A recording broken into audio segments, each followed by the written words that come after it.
చేస్తున్నాం? అభిషేకం విలువ మనకి ఇంకా తెలియకపోతే ఎట్లా? ఆత్మ యొక్క విలువ తెలియకపోతే ఎట్లా? ఆత్మలు చాలా రకాలు ఉన్నాయి, ఒకటి కాదండి. దేవుని ఆత్మ వేరు, మనుషుల ఆత్మ వేరు, దురాత్మ వేరు.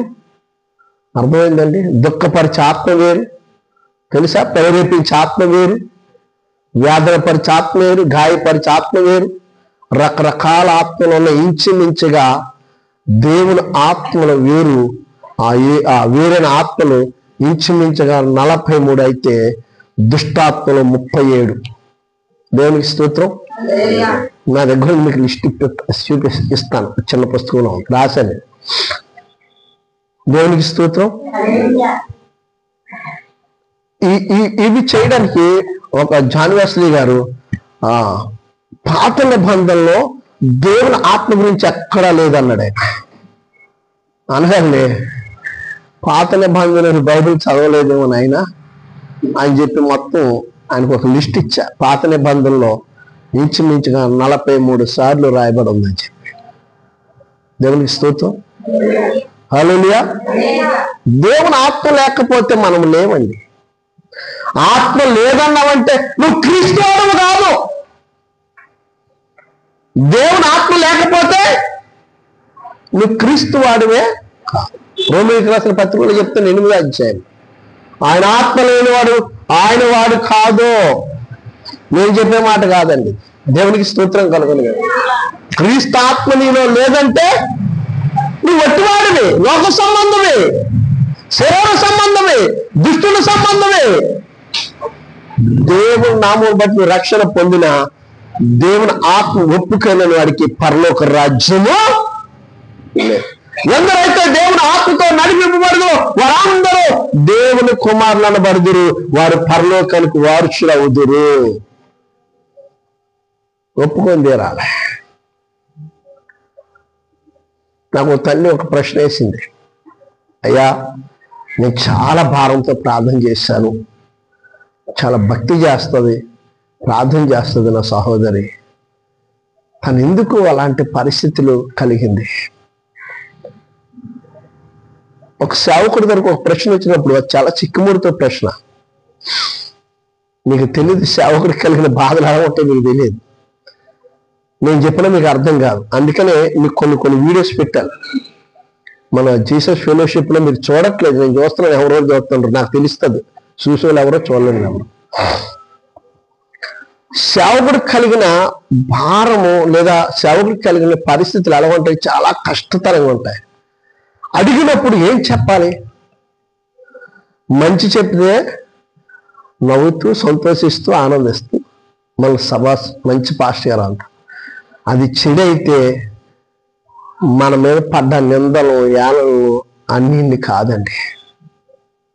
మంచి అయినా చెడైనా ఆయన చేతిలో ఉంది, సేవకుని చేతిలో ఉండదు. కానీ ఆయన చెప్పిన ప్రత్యక్షత మన ముందు ఉంచినప్పుడు అది చెడైనా కీడైనా మంచి అయినా నువ్వు ఒప్పుకొని తీరాలి. ఒప్పుకోను, నేను కప్పుకుంటా, నేను గొప్ప అంటే ఆయన ఏమంటా తెలుసా? గొర్రె బొచ్చు కప్పుకొని తోడేళ్ళు స్వభావం కలిగి వచ్చినట్లుగా నువ్వు సంఘములో, మందిరములో, నీ కుటుంబములో, సమాజములో నువ్వు ఉండరాదు అన్నాడు. అంతే. ఎంత భయంకరమైన మాట అండి ఆ మాట. గొర్రె బొచ్చు కప్పుకొని తోడేళ్ళు స్వభావం అంటే అపవాది యొక్క స్వభావము. నువ్వు దేవునికి విరోధంగా ఉన్న వ్యక్తి అని అర్థం నువ్వు ఒప్పుకోకపోతే. మంచి అయితే ఒప్పుకొని నువ్వు సాక్ష్యం చెప్పి ఘనముగా మీటింగులు పెట్టి, కూడికలు పెట్టి, ఘనముగా భోజనాలు పెట్టి, ఘనముగా సేవకుడికి 1 లక్ష 2 లక్షలు ఇచ్చేసి గొప్ప మీటింగ్ చేసి, అది కాదండి. కీడు అని చెప్పినప్పుడు కూడా నువ్వు స్వీకరించి ఆ కీడుని ఎలా జయించాలో పాస్టర్ గారిని అడిగి ఆ కీడు రాకుండా ప్రార్థన చెయ్యాలి. నువ్వు ప్రార్థన చేయమని సంఘానికి, సేవకుడికి చెప్పాలి. వాక్యం అంటే అసమాస కాదు, 2 అంచులంటే ఖడ్గం. మన నానికే అంతే కదా. ఖడ్గం కంటే దాన్ని కూడా మన నాలిక. దేవునికి స్తోత్రం కలుగునుగా. ప్రభువారు మన కోసం వచ్చింది క్రిస్మస్ అంటే నీ మీద ఏలుబడి చేస్తున్న మరణాన్ని జయించి మరణపు ముళ్ళుని విరిచి నీకు పూదండనిచ్చి నిన్ను సంతోషపరిచి నిన్ను స్వాతంత్రులుగా చేసి ఈ భూలోకములో నేను దేవుని పిల్లలము, నా దేవుడు నాలాగే ఉంటాడు, నా దేవుడు నాకు ఇచ్చిన ఖ్యాతి, నాకు ఇచ్చిన గౌరవం, నాకు ఇచ్చిన ప్రేమ, ఆయన ఇచ్చినటువంటి ఆధిక్యత ఎంత గొప్పదో అని చెప్పుకోవడానికి ఆయన కుమారుడు క్రీస్తునే నీ కొరకు పంపిస్తే సునాయాసంగా ఆయన తిరస్కరించేశాం. నాకు ఈ దుఃఖమే బాగుంది, ఈ లోకమే బాగుంది, ఈ పాపమే బాగుంది, ఈ అవమానాలు, నిందలు, వ్యాధులను, ప్రతి విధమైన లోక సంబంధ ప్రతి క్రియల్లో, కార్యాల్లో సంతోషం గురించి మీకు తెలియదని చెప్పి ఆయన తిరస్కరించి ఈ లోక సంబంధమైన వాటికి మనం చోటిచ్చి వాటిలో కలిసిపోయాం. అయినప్పటికీ దేవుడు అంటున్నాడు, మిమ్మల్ని లోకములో నుండి వేరుపరిచి మిమ్మల్ని ప్రత్యేకపరుచుకున్నాను అన్నాడు. దేవునికి స్తోత్రం. అయినప్పటికీ నేను ప్రేమిస్తున్నాడు. ఎంత గొప్ప దేవుడు అండి ఆయన. నువ్వు తిరస్కరించి వెళ్ళిపోయినా, నువ్వు తోసివేసి వెళ్ళిపోయినా, నువ్వు నా దేవుడివి కాదన్నా, నువ్వు నా తండ్రివి కాదన్నా, నువ్వు అవమానించినా, నువ్వు ఆలన చేసినా, నువ్వు తునీకరించినా, నువ్వు తోసిపుచ్చినా 10 సార్లు నీ వద్దకు వస్తూనే ఉన్నాడండి ఆయన. ఇంకా మనం అర్థం చేసుకోవట్లేదు. ఒక క్రిస్మస్ నెలలో మాత్రం పండగ వచ్చిందని గెంతులేస్తాం. నువ్వు ఎప్పుడు స్వాతంత్రుడివే. రక్షణ ఎప్పుడైతే నీ తలపైకి వచ్చిందో నువ్వు స్వాతంత్రుడివే.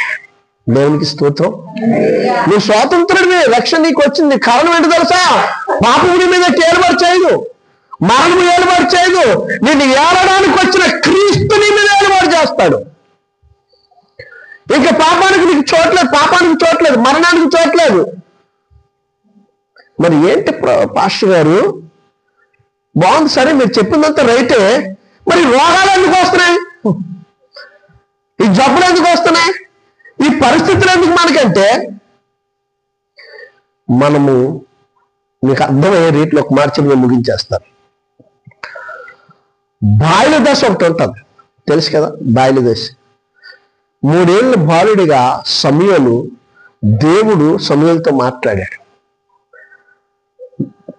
దావీదు 14 ఏళ్ళ బాలుడిగా గొలియతును హతమార్చి జ్ఞానము పొంది అభిషేకం చేత ఇశ్రాయేలు ప్రజలకు గొప్ప జయాన్ని దయచేశాడు. మన ప్రభువైన యేసుక్రీస్తు ప్రభువారు 12 ఏళ్ల ప్రాయములో సమాజ మందిరములో ధర్మశాస్త్రాన్ని ఉపదేశించి బోధించి సర్వజనులకు తండ్రి అని దేవుని గురించి వాగ్దానాన్ని ప్రకటించినప్పుడు ఆయనకి 12 ఏళ్ళు. మీకు అర్థమవుతుందండి? ఒక బాలుడు తల్లి గర్భములో పిండముగా మొదలుకొని ఈ భూమి మీదకి వచ్చి చంటి పిల్లలుగా ఉండి బాల్య దశలో 12 ఏళ్ళ నుంచి 13 ఏళ్ళ వరకే బాల్య దశ. 14వ ఏట నుంచి వాడి జ్ఞానం పెరుగుతుంది. 14వ ఏట నుంచి ఏది చెప్పినా చేయగలిగిన సామర్థ్యత, ఆ జ్ఞానం, ఉపదేశము, ఆ తెలివి ఆ బాలుడికి ఉంటుంది. అందుకే దావీదు యుద్ధము యెహోవాదే, నాది కాదనుకొని గొలియతును ఏం చేశాడు? ఈ సున్నత లేని ఫిలిష్తీయుడు యాపాటి వాడు అన్నాడు. అంతే, ఒకటే మాట. అంటే 14వ ఏట వచ్చేటప్పటికి దావీదుకి ఏమొచ్చింది? 14వ ఏట వరకు నువ్వేం చేస్తున్నావో, ఎలా తిరుగుతున్నావో, పాపం ఏంటో, లోకం ఏంటిదో, చెడ్డదేంటిదో, కీడేంటో నీకు తెలియదు. 13 ఏళ్ల వరకు. 14వ సంవత్సరం ప్రారంభమైతే ఖచ్చితంగా పాపం ఏంటో, చెడేంటో, మంచి ఏంటో, కీడేంటో అన్నీ నీకు తెలుస్తాయి. అలాగని భయపడి ప్రభు దగ్గరికి వస్తావా? తల్లిదండ్రుల మాట వెళ్తావా? మనకు తెలుస్తుందా? అలాగే ఏం చేస్తామో తెలుసా? ఒక 25 ఏళ్ళు, 35 ఏళ్ళు, 30 ఏళ్ళు, ఒక 20 ఏళ్ళు, ఇలా 15 ఇలా ఏం చేస్తామంటే ఆ లోకంలో జీవించేస్తాం. సరి అయిన దెబ్బ తగలగాలే ప్రవ్వా నీవు అనుకుంటా ఎవడో చెప్తే నాకు అంటాడు. అవునా? అప్పుడు దాకా మరి ఈ మధ్యలో జరిగిన పాప కార్యాలు 14 ఏళ్ళ నుంచి 25, 20, 30 ఏళ్ళ మధ్య జరిగిన పాపపు కార్యాలు, పాపం వల్ల వచ్చే జీతం మరణం. ఆ మరణానికి అప్పగించకుండా ఆయన చెప్పిన మాట ఏంటో తెలుసా? వాణ్ణి క్రియలు చెప్పున యొద్ద నీ శరీరం పాపము చేసిందే కనుక ఈ శరీరానికి ఏం చేయాలట? క్రీస్తేస్తునందున్న వారికి ఏ శిక్షా విధియో. కాబట్టి ఇక్కడ నువ్వు అనుభవించక తప్పదు. పాపానికి పరిహారము నీ శరీర సంబంధంగా నువ్వు చెల్లించాలి. ఆత్మ విలువైనది, ఆత్మ దేవుడిది. ఆత్మను దేవుడు 1000 ఏళ్ల పరిపాలన నూతన యెరూషలేములో ప్రభుత్వం నువ్వు నిత్యము ఆనందించడానికి అక్కడ ఏర్పడను, పండ్లు కొడుకునను, ఆకలనను, దప్పుకాలను, చీకటాలను వండును. అలాంటి రక్షణ ఉచితంగా నీకు ఇచ్చేశాడు దేవుడు. మనం ఇప్పుడైనా మారి జరిగిపోయిన క్రియలన్నిటిని విడిచిపెట్టి ఇది మా మంచాలు పడ్డానికో, లేకపోతే భయంకర వ్యాధులు కలగడానికో, భయంకర రోగాలు రావడానికో, భయంకరమైన జబ్బులు రావడానికి అవకాశం ఇవ్వకుండా నా ప్రతి అవయాన్ని బాగు చేసి నా ప్రతి అవయము నీ కొరకు వాడబడాలి ప్రభుని ప్రార్థన చేద్దామా అంటే ఆ మనసు కూడా రాదు మనకి. అలా ప్రార్థించాయి, ఆ క్రియలు నీ మీద ఏర్పాటు చేయు. ఎప్పటికప్పుడు నీలో ఉన్న ప్రతి అవయం కొరకు, నీ భర్త, నీ పిల్లలు, నీ కుటుంబం, నీ సంఘం, నీ సంఘ కాపర కుటుంబంలో ప్రతి వారి కొరకు నువ్వు ప్రార్థించాయి. అసలు ఏ క్రియలు నీ మీద ఏర్పాటు చేయు. ఎందుకో తెలుసా? ఇంతమంది దేహములు బాగు కోరి వారు పరిశుద్ధంగా ఉండాలని నా బిడ్డ కోరుకుంటుంది.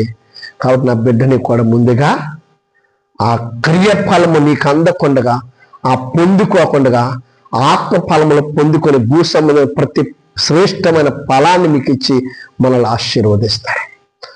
అప్పుడు ఆ క్రియలు మన మీద ఏలుబాటు చెయ్యి. ప్రార్థన ద్వారా అవన్నీ క్లీన్ చేసుకుంటూ వచ్చేస్తాడు. ఎలాగో తెలుసా? ఎబ్రియులకు రాసిన పత్రిక 4వ అధ్యాయంలో 12, 13 వచనాల్లో చెప్తాడు, దేవుని వాక్యం 2 ఇంచుల ఖడ్గం వంటిది, వాడగలదై వారి ప్రాణాత్మ కీలుములు కండరాల గుండె గిడ్డ తరపుల ఆలోచనలో దూరించు, విభజించినంత మట్టుకు శోధించి నీ దేహంలో సిరిసు మొదలుకొని సిరిపాదం వరకు, అరికాలు మొదలుకొని నెన్నెత్తి వరకు నీ దేహంలో ప్రతి అవయాన్ని వాక్యం ఏం చేస్తుందట? ప్రార్థన ఆత్మ అభిషేకం కడిగేస్తుందట యేసు రక్తం. నువ్వు పరిశుద్ధుడివే. మన దేవుడు పరిశుద్ధుడు కనుక నీవును పరిశుద్ధుడు. అలాగ పరిశుద్ధపరిచి ఆయన చెప్పిన మాట రోమా 8లో, క్రీస్తు యేసునందున్న వారికి ఏ శిక్షా విధియో నువ్వు ప్రార్థించు. నీ మీద ఉన్న శిక్షలన్నీ ఆయన భరిస్తానంటున్నాడు. ఆయన మీద వేసుకున్నాడు, నిన్ను పరిశుద్ధపరుస్తాడు. క్రీస్తుతో పాటు నీవు నిత్యత్వంలో ఉంటావు. అట్టి కృప పరిశుద్ధాత్మ దేవుడు నిరంతరము ఈ క్రిస్మస్ సంతోషం మనందరికీ దయచేసి క్రీస్తులాగా బ్రతుకుదుముగాక. ఆమేన్.